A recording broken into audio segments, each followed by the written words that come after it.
Assalamualaikum warahmatullahi wabarakatuh. Salam sejahtera buat kita sekalian. Om Swastiastu, Namo Buddhaya, salam kebajikan. Tribuners dimanapun Anda berada dan Sobat Warta Kota. Siang ini bertemu saya Domo Ambarita, Wakil Direktur Pemberitaan Tribun Network dan pemimpin redaksi Warta Kota. Siang ini kita bincang-bincang tentang topik yang ada di angkasa tetapi real dalam kehidupan kita sehari-hari, tentang satelit.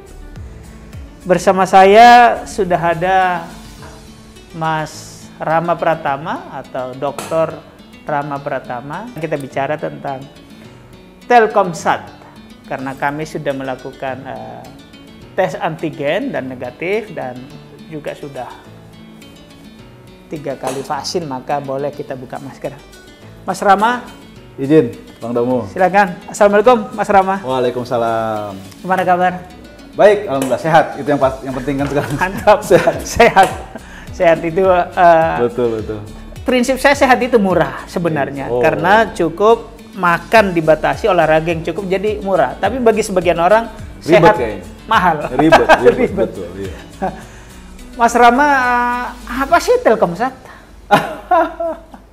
Iya. Jadi ini sebenarnya ada cerita agak lucu juga ini. Waktu saya pertama kali diangkat jadi komisaris Telkomsat, anak perusahaan Telkom Group ya yang membidangi bisnis satelit, itu langsung banyak yang kasih selamat kan dari teman-teman, yang kan alumni yang kenal saya.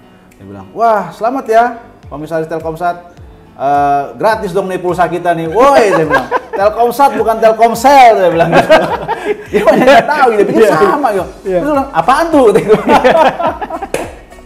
Jadi terus terang nih Bang Domo ya, saya justru mengapresiasi dan terima kasih sekali nih sama teman-teman dari Tribun dan Warta Kota Group ini. Karena telah fasilitasi podcast ini sehingga kita punya kesempatan nih sebagai Telkomsat yang juga sebenarnya sebagai anak perusahaan juga tergolong baru dari grup Telkom Group untuk bisa punya kesempatan mengenalkan diri lebih banyak lah kepada publik terkait dengan satelit dan segala seluk-beluk bisnisnya begitu. Karena memang ini tidak hanya orang-orang yang mungkin berpendidikan juga masih belum banyak yang tahu, tapi lagi orang-orang awam lah ya, kira-kira publik secara umum lah begitu. Jadi kita terima kasih nih Bang Domo. Siap. Sudah dikasih kesempatan ini untuk bincang-bincang hari ini terkait satelit dan segala serba-serbinya. Siap, baik. Nah, berarti masih baru ya, anak perusahaan dari Telkom yang masih baru. Jadi gini. Udah berapa lama nih? Jadi gini, mungkin saya cerita sedikit ya. Silakan. Satelit itu kalau bicara satelit, Telkom sebagai Telkom Group sudah memulainya kan kalau kita tahu lah zaman-zaman dulu lah tahun-tahun satelit Palapa tahun 70-an kan gitu kan. Waktu itu kan visinya adalah bagaimana mungkin kita yang konturnya itu kepulauan, di belah laut, kemudian ada gunung dan sebagainya, bisa terkoneksi secara utuh satu Nusantara itu kecuali dengan satelit saat itu. Makanya kemudian kita salah satu negara dari sedikit negara yang punya satelit di Asia waktu itu. Jadi itu terobosan yang luar biasa dari sisi tidak hanya teknologi tapi juga terobosan untuk telekomunikasi ya. Dan perjalanannya dipanjangkan, kita punya satelit, punya stasiun pengendali satelitnya sendiri di Cibinong dan kemudian Kelapa Nunggal ya di daerah Bogor. Kemudian berjalannya waktu gitu ya, satelit ini kemudian ada di bawah divisi satelit Telkom. Divisi ya, saat itu masih divisi aset satelitnya ya. Tapi bisnis satelitnya sendiri dijalankan oleh anak perusahaan dan unit bisnis yang lain. Kita Telkom dulu punya Patrakom namanya. Patra Telekomunikasi, PT Patra Telekomunikasi. Kalau dari namanya kan kelihatan bahwa dia mengambil segmen bisnis-bisnis di lepas pantai, offshore, kilang minyak, atau di kapal-kapal, atau di daerah terpencil seperti perkebunan dan lain sebagainya. Kemudian ada unit bisnisnya Telkometra namanya Metrasat. Unit bisnis nih, bukan PT, unit bisnis. Dia nanti yang melayani segmen enterprise seperti perbankan, televisi dan lain sebagainya. Nanti kita bicara lah segmen pelanggan Telkom itu seperti apa aja sih yang memakai layanan satelit. Tapi itu kira-kira, jadi ada satelitnya, kemudian ada bisnisnya dijalankan oleh dua anak perusahaan dan unit bisnis ini. Nah, pada tahun 2017 dimulailah konsolidasi bisnis satelit, ya kan? Karena kan satelit itu sebenarnya salah satu infrastruktur telekomunikasi saja dari yang kita kenal, ada seluler, ya kan? Yang sekarang dijalankan oleh Telkomsel, ada fiber optik yang dijalankan oleh Telkom Akses lewat produknya namanya IndiHome, itu kan mungkin pada kenal kan? Iya, betul. Satu lagi ya satelit, gitu.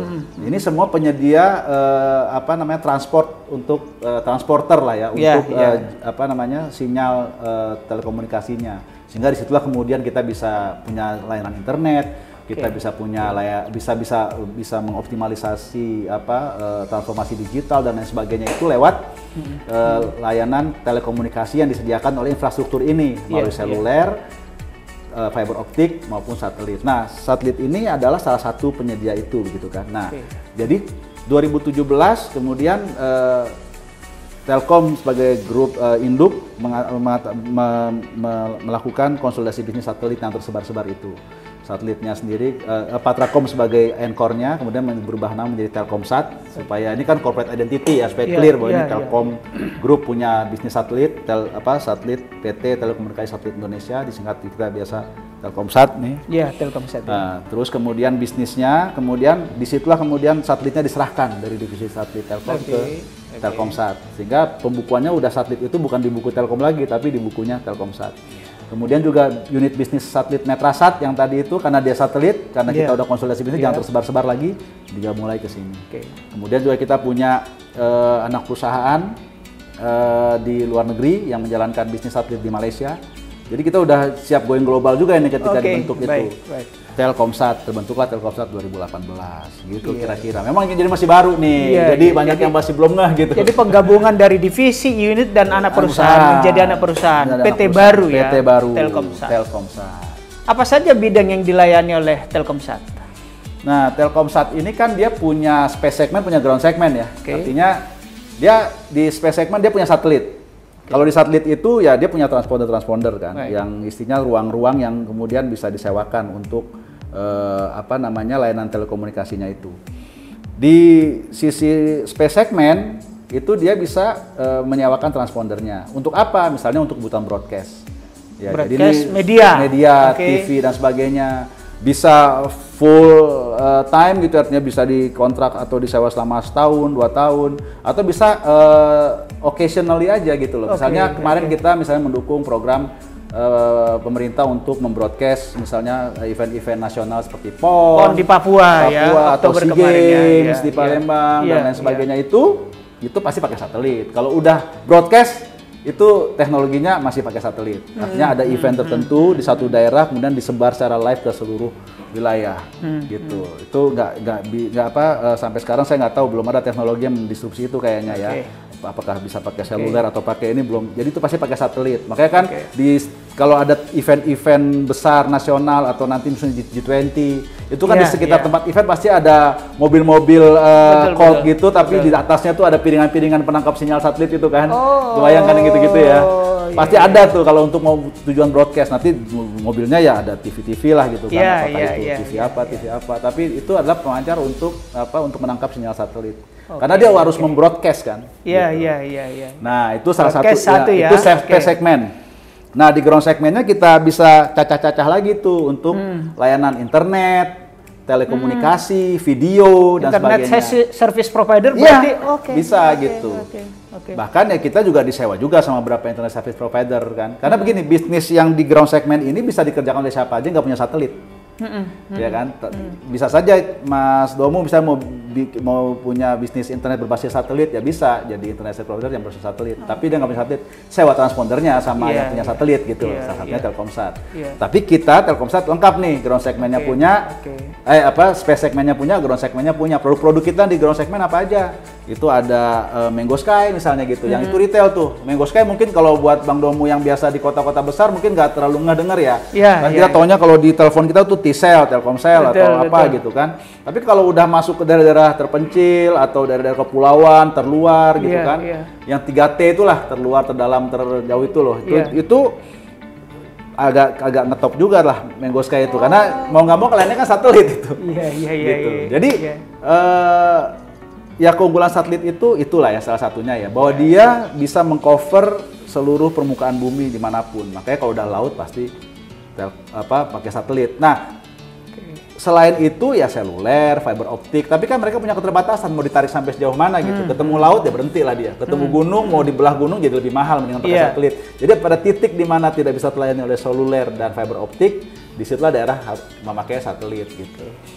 Produk kita yang lain apa? Misalnya ada Kokonet, itu untuk layanan internet di kapal-kapal. Walaupun di kapal nggak ada jaringan telekomunikasi seluler, tapi kita bisa masuk ke internetan loh. Kapal penumpang, pesiar, tanker? Ya bisa. Kalau udah di laut nggak bisa terlayani itu infrastruktur telekomunikasinya oleh nggak ada seluler, nggak ada fiber optik, mau pakai BTS juga harus ada penyambungnya, nggak ada lawannya di laut, lepas kan gitu kan. Berarti gitu. kalau kayak kapal laut yang ada wifi itu berarti pasti menggunakan satelit. Satelit. Oh iya.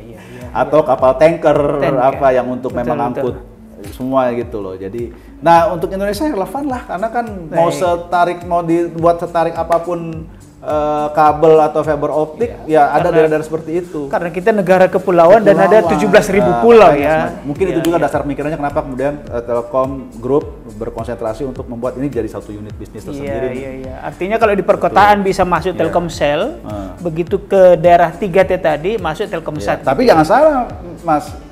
Dalam konteks di daerah yang sudah mapan infrastruktur fiber optik dan selulernya sekalipun, tetap dibutuhkan satelit loh gitu loh. Misalnya apa? Untuk backhaul ketika ada bencana, ya kan? Terutama juga nanti bencana kayak gempa. Iya, gempa kayak di NTT kemarin, infrastruktur kabel-kabelnya kan pada kebongkar semua dari tanah tuh. Itu habis itu kan ada beritanya kan Telkomsat itu yang membackup komunikasi selama masa recovery dari gempa itu. Atau ketika ada peristiwa, pernah dengar kan ada kabel laut yang di Papua ketarik jangkar ke potong sebelum PON itu. Betul. Iya. Nah akhirnya layanannya akhirnya kan mau nggak mau terputus tuh untuk masuk ke Papua. Telkomsel akhirnya kita sebagai satelit disitu sebagai backhaul, di situ kemudian masuk satelit. Mudah switch off-nya kayak listrik kan, kalau PLN padam kita bisa cepat ke genset diri mudah. Urusan teknologi kan is only a matter of time. Tinggal nunggu waktu aja, makin canggih aja ini begitu. Kan itu pakai IoT lah istilahnya, Internet of Things istilahnya. Nah atau misalnya di kota-kota nih udah mapan nih jaringan seluler fiber optik, tapi ada beberapa jenis industri atau bisnis yang zero tolerance terhadap gangguan. Misalnya perbankan. Makanya kalau Mas lihat, Bang Domo lihat itu kalau di ATM ada piringan-piringan gitu kan. Betul, kayak parabola gitu ya. Karena kebayang kan kalau misalnya ATM ada gangguan fiber atau apa, gempa dan sebagainya, dia nggak punya backhaul seperti itu, panik lah orang kan gitu, karena kan ini industrinya industri yang sensitif ya. Betul. Nah jadi di beberapa industri walaupun di tengah kota dia tetap butuh backhaulnya satelit. Sekarang kan era digital, segala macam orang main di gadget lah segala macam. Bagaimana Telkomsat melihat ini? Apakah ini sebuah peluang makanya dibentuk anak perusahaan baru? Exactly, itu pastinya lah jadinya kan begitu, karena memang ini apalagi pandemi ya, ini mendorong semuanya untuk kemudian kita jadi dari digitalisasi menuju transformasi digital, udah lebih jauh lagi gitu. Transformasi digital itu artinya sudah bicara bukan saja teknologi, tapi udah kultur yang dipengaruhi dia, cara bekerja orang ya kan dan sebagainya. Dan itu artinya apa? Itu membutuhkan satu infrastruktur yang tidak lagi istilahnya bermasalah gitu loh, tapi infrastruktur yang sudah sangat mapan. Infrastruktur apa? Infrastruktur telekomunikasi yang sudah sangat mapan. Nah, kita harus istilahnya total football nih untuk itu kan. Artinya kita punya seluler, kita punya fiber optik, pada saat ketika nggak bisa lagi seluler fiber optik masuk, satelit masuk ke situ. Jadi udah total football lah. Jadi tidak ada lagi daerah yang tidak terjangkau konektivitinya, sehingga bisa mendukung transformasi digital tadi gitu. Sekarang apa-apa kan masih pakai internet, mau daerah gunung, mau di mana kan. Sekarang kalau transaksi, sebentar lagi juga pemerintah mau memperkenalkan digital ID misalnya, semua ada dalam aplikasi, mau KTP. Ini sekarang ada pandemi, peduli lindungi, itu semua kan, itu semua internet ya, itu semua layanannya. Tapi kan itu semua ada dalam sebuah layanan connectivity komunikasi kan, telekomunikasi yang disediakan oleh infrastrukturnya tadi. Nah, Telkomsat salah satu penyedia infrastruktur telekomunikasi itu. Mas Rama, sekarang kan perusahaan swasta banyak juga masuk ke fiber. Tadi disinggung sedikit tentang fiber. Bagaimana Telkomsat melihat persaingan di fiber dengan di satelit? Kalau kita di Telkom Group ya, sebagai Telkom. Saya mau menanyakan seberapa untuk konsumen, ibaratnya di perumahan kan sekarang banyak tuh fiber. Kalau di perkotaan mungkin pilihannya kembali mungkin fiber karena lebih murah. Tapi di pedesaan, apakah fiber menjangkau? Nah, bagaimana Telkomsat melihat ini? Ya, inilah yang disebut orkestrasi kolaborasinya ya gitu ya. Jadi kita sebagai bagian dari Telkom Group, kita menjadi bagian dari orkestrasi layanan solusi telekomunikasi. Jadi Telkom sebagai grup itu sudah bukan jualan produk lagi, tapi jualan solusi. Orang kan pelanggan, customer tuh nggak pernah mau tahu siapa yang menyediakan telekomunikasi. Yang penting dia bisa telepon di daerah itu, yang penting dia bisa internetan di daerah itu, yang penting dia bisa lihat siaran televisi di daerah itu. Nah, solusi itu yang disediakan oleh Telkom sebagai Telkom Group. Tinggal nanti dia melihat didukung oleh infrastruktur apa yang pas, infrastruktur telekomunikasinya. Kalau ternyata masih bisa narik fiber optik karena lebih murah dan lebih bandwidthnya lebih besar, ya tentu pakai fiber optik. Atau mau pakai seluler masih bisa dengan jaringan towernya yang makin rapat gitu kan. Tapi pada titik tertentu, wilayah tertentu di mana itu tidak bisa, solusi itu kan tetap harus terlayani. Apalagi di tengah transformasi digital, anak sekolah sekarang mesti pakai internet, nggak ada pengecualian lagi. Mau anak di gunung, mau anak di kota, mau anak di kepulauan terluar, semua harus terlayani kan. Nah, disitulah kemudian layanan solusinya menjadi komplit total football gitu. Jadi saya melihatnya ini bukan kompetisi justru kalau dalam konteks grup, tapi ini adalah kolaborasi ya, diorkestrasi secara baik sehingga bisa memberikan layanan solusi yang optimal buat pelanggan. Baik, Mas Rama tadi disinggung tentang transformasi digital. Salah satu tema yang dibawa G20 adalah transformasi digital. Betul. Apa yang dapat diperbuat Telkom dan Telkomsat menjelang G20 di mana Indonesia adalah presidensi dan nanti akan ada beberapa event di Bali? Bagi kami ini peluang yang luar biasa besar ya. Tidak hanya dalam konteks peluang bisnis, tapi juga bagaimana kita juga langsung bisa beradaptasi untuk mengadop teknologi-teknologi tercanggih, terkini dari industri telekomunikasi gitu. Dan dalam konteks itulah kemudian kita juga berbenah untuk mempersiapkan diri menghadapi itu. Karena transformasi digital ini kan telah mengubah cara kerja orang, kultur seseorang dalam melihat kehidupannya sekalipun gitu ya, sehingga misalnya merubah bagaimana orang-orang itu termobilisasi dan lain sebagainya. Nah, itu yang kemudian menjadi tantangan bagi penyedia infrastruktur telekomunikasi untuk memastikan bahwa layanan connectivity itu tidak terputus. Dan itu artinya kan kita butuh tidak hanya teknologi tapi juga sumber daya manusia yang cukup mumpuni untuk mengelola itu. Dan sejarah panjang Telkom Group dan Telkomsat mengelola satelit dengan teknologi yang sophisticated ini tentu bisa memberikan jaminan kelayakan dan kepatutan terkait dengan pengelolaan teknologi tinggi terutama terkait satelit ini begitu. Baik. Indonesia kita tahu yang heboh salah satunya kan bank, kita sebut saja karena milik negara juga kan. BRI punya satelit juga. Apa sih bedanya Telkomsat dengan satelitnya Telkomsat dengan BRI, atau mungkin juga berapa penyelenggara satelit sih di Indonesia? Jadi gini, yang mesti dipahami juga nih ya sama publik ya, bahwa space itu udah bukan milik negara itu.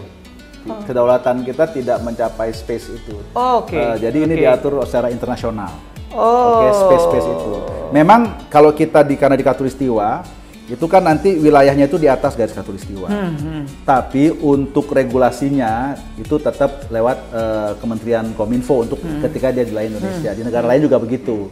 Tapi slot-slot satelitnya itu sendiri diatur secara internasional. Nah, kita sekarang punya 2 satelit.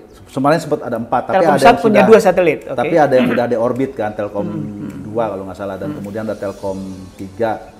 Sekarang kita punya yang 3S dan satelit merah putih, kan? Itu 2. Nanti kita akan juga invest untuk membeli satelit lagi gitu, karena kan ini tahun 2024. Ini terkait juga dengan target Telkomsat untuk menjadi 3 besar pemain satelit di Asia, Mas. Gitu. Iya. Keren. Ya kan peluangnya ada kan gitu. Nah, di sepanjang Khatulistiwa itulah kemudian ada derajat bujur timur kan. Kita kan kena bujur timur. Iya, gitu. iya, iya. Nah, posisi satelit kita itu ada di tengah di 118, 118 itu ada di tengah. Nah, kan coverage satelit itu di atas tapi dia mengcover coverage area-nya begini nih, gitu kan. Ya kan. Nah, kalau dia di tengah, kalau diambil posisi kira-kira di atas Pulau Jawa, Bali, di laut antara Kalimantan dan Jawa. Oke. Nah, di tengah kan khatulistiwanya kan. Iya. Jadi di atas Kalimantan lah gitu. Nah, coverage-nya itu kan begini. Jadi kalau dia di tengah, ke cover dong seluruh Indonesia. Oh iya. Barat, timur. Nah, betul. Nah, ini tergantung dia dapat jatah slot orbitnya di mana begitu. Nah, waktu BRI meluncurkan satelit itu banyak yang kemudian mendukung. Kenapa? Karena kan BRI ada di semua wilayah kan, dan ada terpencil di setiap kecamatan ada BRI, sehingga dia merasa daripada sewa satelit, kenapa kita tidak punya sendiri. Betul. Nah, kemudian dia mendapatlah slot satelit di 152 derajat bujur timur tuh di atas Papua. Nah, bayangkan kalau kita buat segitiga kerucutnya itu, maka mungkin bisa sampai ke Papua Nugini bahkan sisi sebelah timurnya, tapi kemudian di sininya mungkin mentok sampai Sulawesi atau sampai Kalimantan. Sehingga kalau misalnya nanti ada case BRI di Aceh misalnya begitu kan, itu piringan satelit penerimanya bukan tegak begini Mas, tapi nanti begini. Nah, kalau udah begini, ada pohon kelapa di depannya udah nggak bisa. Makanya akhirnya memang kolaborasi juga tetap. Tetap kolaborasi dengan Telkomsat. Sehingga akhirnya nanti ketika di wilayah barat dia tetap memakai layanan satelit Telkomsat. Dan ini kan konteksnya atau di Pulau Nias Sumatera. Karena ini kan terkait juga isu sinergi BUMN, Kementerian BUMN kan. Gitu. Jadi saya tidak melihat ada kompetisi lah untuk teknologi seperti satelit ini ya. Semua kolaborasi, karena kan pada akhirnya kan kebutuhan layanan satelit itu sendiri jauh lebih besar daripada satelit yang tersedia sampai saat ini. Data dari Kominfo, sehingga demand lebih tinggi dibandingkan supply. Iya, makanya kenapa kemudian kita nanti berencana meluncurkan lagi satelit baru itu, karena memang kita analisa kajian analisisnya begitu. Jadi saya rasa peluangnya adalah kecil peluang untuk berkompetisi, malah di sini peluang untuk berkolaborasi yang lebih. Terutama untuk yang penting kan bagaimana kita bisa mensukseskan transformasi digital ini kan gitu. Iya. Ngomong-ngomong, kapan itu rencana peluncuran satelit baru? Sekitar tahun 2024. Oh, 2 tahun lagi, udah dekat dong ya? Iya, persiapannya sudah dimulai dari sekarang. Iya. Baik, Mas Rama, kita tiba di penghujung.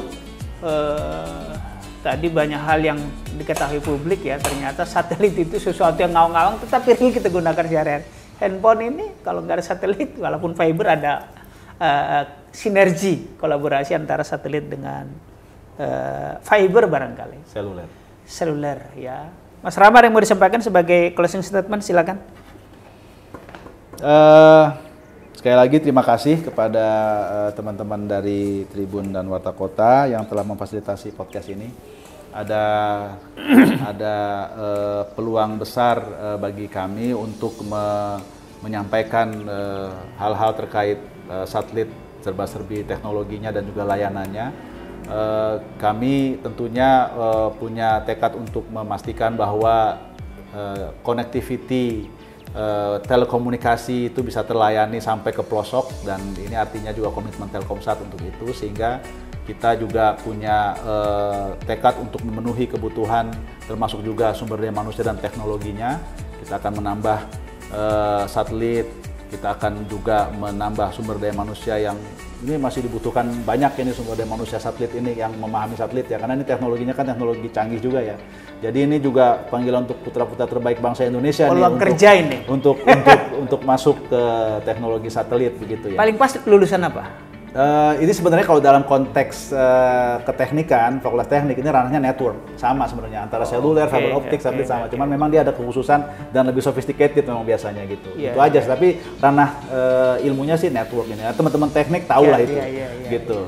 Nah, semoga cita-cita kita juga untuk menjadi 3 besar pemain satelit di Asia juga tercapai. Mohon doanya. Karena peluangnya besar ya, kebutuhan satelit lebih besar dari supply teknologinya, dan ini membutuhkan juga tentunya kerjasama dan kolaborasi dari banyak pihak, terutama juga masyarakat dan bangsa negara Indonesia.